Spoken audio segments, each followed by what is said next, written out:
salam sehat untuk kita semua. Perkenalkan, saya Anissa Putih Rahmiati, mahasiswa Magister Manajemen Rumah Sakit Universitas Seraspati Indonesia.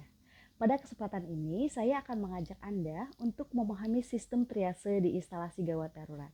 Melalui video ini, kita akan mengenal mengapa pasien di IGD tidak selalu ditangani berdasarkan urutan kedatangan, melainkan berdasarkan tingkat kegawat daruratannya. Dengan memahami triase, diharapkan pasien dan keluarga dapat lebih tenang, memahami alur pelayanan, serta mendukung terciptanya pelayanan yang cepat dan tepat, serta berorientasi pada keselamatan pasien. Pernahkah Anda datang ke instalasi gawat darurat, lalu bertanya-tanya, mengapa saya yang datang lebih dahulu, tetapi pasien yang baru datang justru langsung masuk ke ruang tindakan?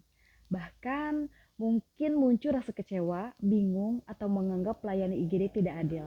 Padahal apa yang Anda lihat adalah bagian dari sebuah sistem yang dirancang untuk menyelamatkan nyawa. Sistem tersebut disebut triase. Melalui video ini saya akan mengajak Anda memahami apa itu triase, mengapa triase itu sangat penting, dan bagaimana sistem ini membantu tenaga medis memberikan pertolongan kepada pasien yang paling membutuhkan.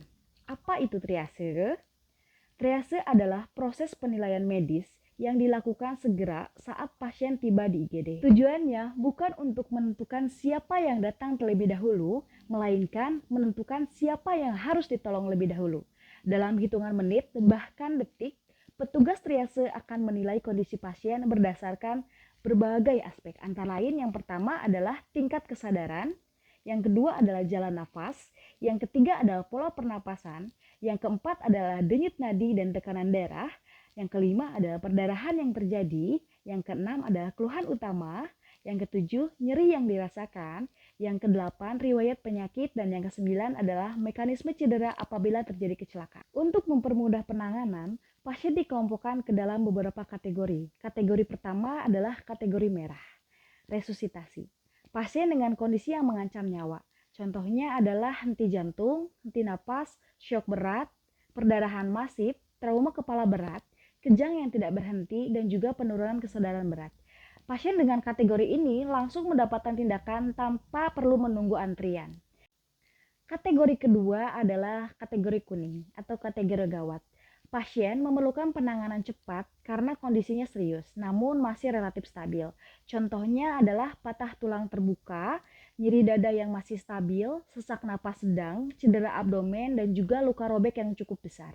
Pasien akan segera ditangani setelah pasien kategori merah tertangani. Kategori selanjutnya adalah kategori hijau atau kategori tidak gawat. Pasien dalam kondisi stabil. Contohnya adalah demam ringan, batuk pilek, luka lecet, nyeri otot, dan juga keluhan ringan lainnya.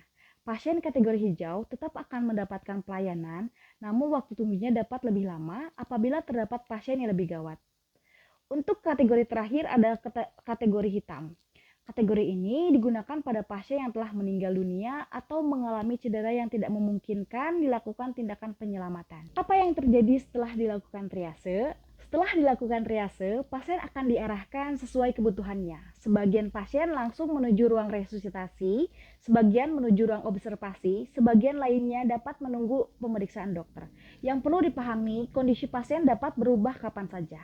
Karena itu, petugas akan melakukan penilaian ulang secara berkala. Apabila kondisi pasien memburuk, prioritas penanganannya pun dapat berubah. Peran keluarga pasien.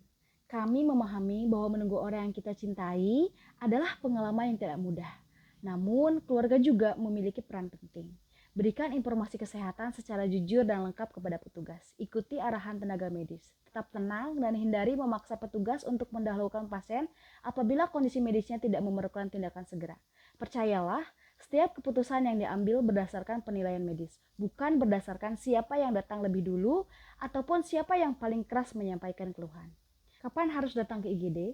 Segera datang ke IGD apabila mengalami kondisi yang pertama adalah nyeri dada hebat, sesak napas berat, penurunan kesadaran, kejang, perdarahan yang sulit dihentikan, kecelakaan lalu lintas, luka bakar luas, keracunan, stroke dengan kelemahan mendadak pada salah satu sisi tubuh, kondisi lain yang mengancam jiwa. Untuk keluhan yang tidak bersifat darurat, pelayanan di poliklinik atau fasilitas kesehatan tingkat pertama umumnya lebih sesuai, sehingga pasien gawat darurat dapat memperoleh penanganan secepat mungkin. Di balik setiap keputusan di instalasi gawat darurat, terdapat tanggung jawab yang sangat besar. Setiap pasien memiliki hak untuk mendapatkan pelayanan terbaik. Namun, pasien dengan kondisi yang paling mengancam nyawa harus mendapat prioritas utama. Itulah makna sebenarnya dari triase. Saya, Anissa Putih Rahmiati, mengajak seluruh masyarakat untuk memahami sistem triase dan mendukung proses pelayanan IGD.